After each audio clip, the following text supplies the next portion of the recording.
Hey everyone, welcome back to Corporate Decoder. Today we're diving into a report from DTE Energy. It's not exactly electrifying at first glance, but trust me, there are some hidden currents of information we can tap into here before we start. If you appreciate getting straight insights from corporate documents, make sure you're subscribed. We also have a Discord community linked in the description below where you can discuss this report with other investors. DTE Energy just released some financial information about one of its businesses, DTE Gas Company. Think of DTE Gas as a part of DTE Energy, like a division or a smaller company under the bigger DTE Energy umbrella. This report gives us a peek into how well DTE Gas is doing financially.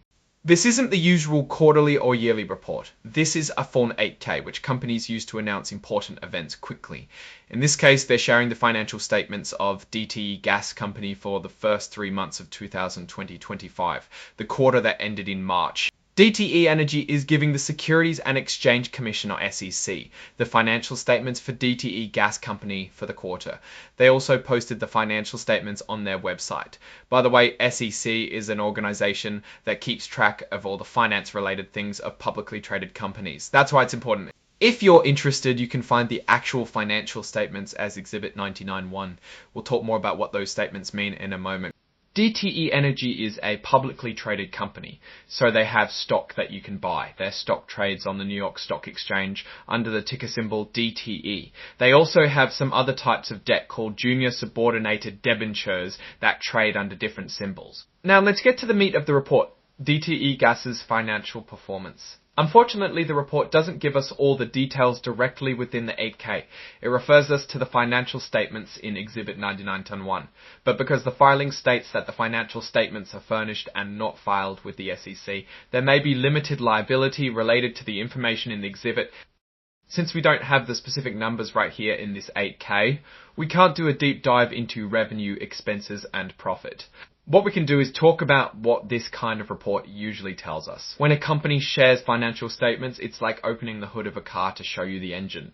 You can see how well the business is running. Key things to look for are revenue, how much money is coming in from sales, kept expenses, how much money is going out to pay for things like gas, employees, and equipment, MEs, and equipment.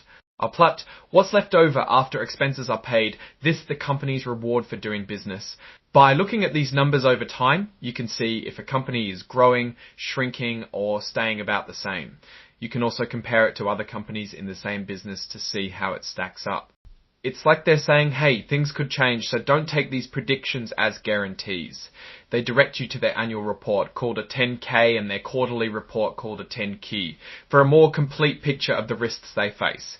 DTE Energy operates in the energy industry, which is heavily influenced by government regulations. Also, the overall economy plays a big role. If the economy is doing well, people and businesses use more energy. If the economy slows down, energy use can drop.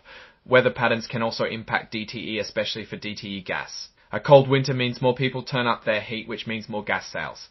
Now, let's wrap up with an overall assessment of DTE Energy based on what we can glean from this 8K and our general knowledge of the company. DTE Energy is a large established player in the energy market, particularly in Michigan.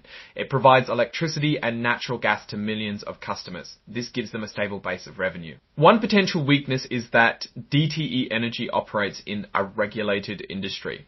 While this provides some stability, it also means that the government can control how much they can charge customers and what kinds of investments they can make that can limit their ability to grow and innovate. A big opportunity for DTE is the growing demand for clean energy. DTE has been investing in renewable energy sources like wind and solar power. If they can successfully transition to cleaner energy, they could attract new customers and investors who are concerned about climate change. One risk to keep an eye on is rising interest rates. Like many utilities, DTE Energy has a lot of debt. If interest rates go up, it will cost them more to borrow money, which could squeeze their profits. Overall, DTE Energy appears to be a solid, stable company with some opportunities for growth in the clean energy sector. However, investors should be aware of the regulatory risks and the potential impact of rising interest rates. Alright, that's our breakdown of DTE Energy's latest filing. What's your take on these numbers and what they signal for the company's future? Drop your thoughts in the comments. If this analysis was valuable, hitting that like button really helps, and subscribe for more deep dives. Don't forget to check out the Discord in the description. Thanks for watching. See you next time.